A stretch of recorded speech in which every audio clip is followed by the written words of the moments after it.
The cost of buying a home today in 2023. What actually goes into buying a home and how much money do you need upfront? Is it just your down payment? And what other costs should you be worrying about? My name is Stephanie Lefurgy. I am a realtor and mortgage broker, and I want to welcome you to my channel where I bring you all things real estate. Do a scenario on being a buyer and actually what the real life costs are of purchasing that home today, including the interest rates and all that. So make sure you watch until the end so you can catch that real life example. So the easiest way to talk about purchasing a home is to talk about it in stages or steps. And the first thing you're gonna wanna do when you're going out to buy a real estate, and this is gonna be contradictory to what you think, but you're not gonna go out and contact a realtor because the last thing you wanna do is waste someone's time, including your own time. The first thing you need to do is actually go and find a mortgage broker. How do you know you're working with a good mortgage broker? They should actually be underwriting your file the same way a lender does. They're gonna be asking you for a lot of personal documents, and that is their job. Now, how much does it cost to go and see a mortgage broker? It's gonna cost you $0. They will do your pre-approval for free, hoping that you're going to use them when you actually go out and use and buy a property, because mortgage brokers get paid by lenders. So a mortgage broker does not cost you any money. But what they're going to tell you is they're going to tell you the maximum purchase price that you can buy based on your income and what your down payment is. They're also going to pull your credits. So if you have a low credit score, you might need a co-signer, or you also might need that co-signer if you don't qualify for the amount that you want based on your income. That co-signer can also help you with that. That's why you need to go and see a mortgage broker. Now, once you've done that, you're gonna wanna think about your down payment. When it comes to down payment in Canada, you need a minimum of 5% on the first $500,000. If you're buying a property that is worth $500,000, that's $25,000. After that, it is the difference by 10%. So what I mean by that is if you're buying a property that is $600,000, well, the minimum down payment is 5% on the first $500,000 and then 10% on the difference after that. So the difference between $600,000 and $500,000 is $100,000. 10% of that is $10,000. Now you take your minimum of $25,000 plus $10,000 and you have a minimum down payment of $35,000 on a $600,000 home or condo. So that is your minimum down payment. If you are purchasing this property as a rental property, you will need at least 20%.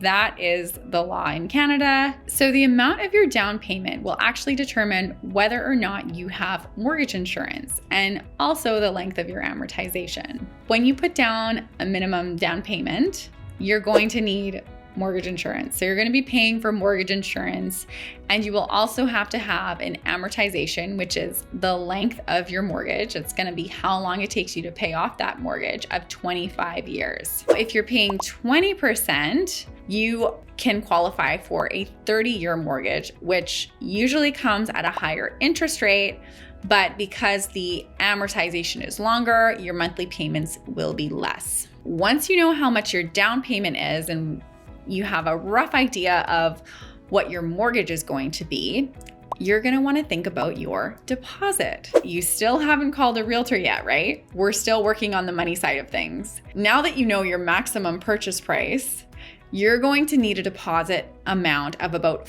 5% of that. You might even need a little bit more depending on what you negotiate when you actually write an offer. But generally speaking, you're going to want at least 5%. If you're buying $1 million property, you're gonna want at least $50,000 in your bank account right now that you can give to the seller, because sometimes they'll want it within 24 hours of that accepted offer. Your realtor can technically negotiate that you give that deposit after subjects have been removed, but sometimes the seller wants it right away. So again, before you contact your realtor, you want to check off that you've had a mortgage pre-approval done and you have enough to put a deposit down on a home if you're serious about buying soon. Now that you're ready to go out and buy a home and you've contacted your amazing realtor and you've found a house that you love, you go and you write your offer. Well, within that offer, there's a good chance you've written some important subjects like having a building inspection done.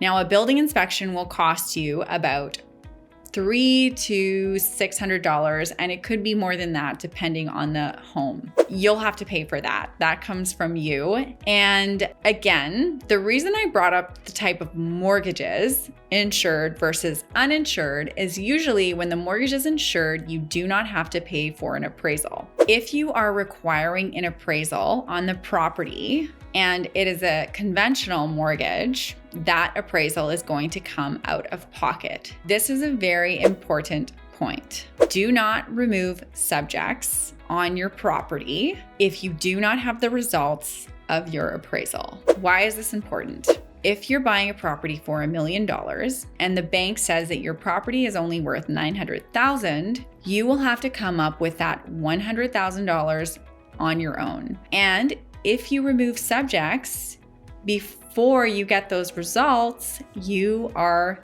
hooped. You are fully responsible for that money. You own that house and you're in real trouble. Do not make that mistake. Make sure you have your appraisal back in time before you remove subjects so that you can ensure that the market value meets the lender value as well, that they are one and the same, and that you're not on the hook for more of a down payment. Very important point. So you've paid for a building inspection. You could have paid for an appraisal. If it's an insured mortgage, often the lender pays for the appraisal. Now you need to worry about your lawyer. So make sure you book an appointment with a lawyer or a notary. A notary might save you some money, but you're looking around $2,000 to $3,000 in legal fees. Also have to have your property transfer tax.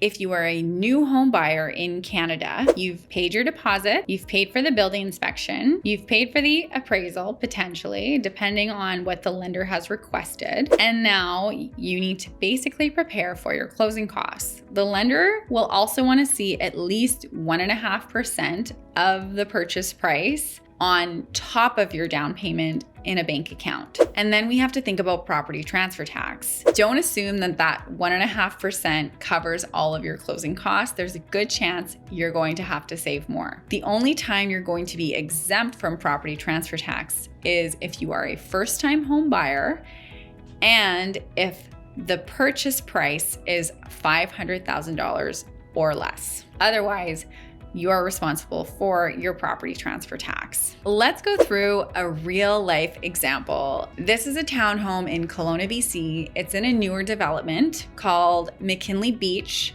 It's a beautiful listing. It's a 3-bedroom, 3-bathroom townhome, and the current price is $947,000. It's relatively new. It has 1,742 square feet. The strata fees are about $250 a month. The property taxes are about $4,300 a month, which works out to about, let's call it $355 a month. You would need a deposit of at least $47,500. This is 5% of the purchase price. And the minimum down payment would be $70,000. 1.5% of the purchase price, which is what the lender wants to see in your bank account, is about $14,200. However, on a property like this, the actual property transfer tax is about $16,940, which is $2,000 less than what the lender actually wants you to have in your bank account. The legal fees on that would probably be around $2,500. Let's call your moving costs to be about $500 and your building inspection roughly $350. We're not going to include an appraisal because we're going to assume that this is an insured mortgage. So your total cost up front is $90,290. For those of you curious, you're probably wondering what the monthly cost on that would be. Well, your mortgage would be $877,000. That's with the mortgage insurance. This will be an estimate at an interest rate of about 5.79.